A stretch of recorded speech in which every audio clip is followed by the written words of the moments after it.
Keluar kan sini kan. Bila dah keluar sini, tekan start. Tekan start, dia akan timbang.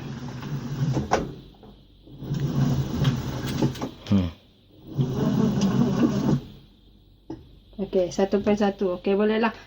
Kalau 1.1 ke 1.2 ataupun 1.3. Jangan lebih 1.3 lah. Nanti berat sangat. Atau 1 pun boleh juga. Sikit tak apa. Jangan sikit sangat. Dah pula ubi lah. Okey, bila dah ni, masukkan sabun kat sini. Bukan. Tak payah masuk ini sepatutnya. Tapi masuk kat baju je. Boleh juga situ kan? Tapi dia tu. Dia tak masuk situ pun dia dah kuning. Okey, dalam 3 lah. Jangan penuh sangat 3 tu. Ni kalau kata ni, kalau kurangkan lagi. Kalau 1/3 boleh kurang 3 juga. Lepas tu masukkan ni. Softline ni. Kita sebut softline pewangi ni. Dekat sini penuh itu. Tutup.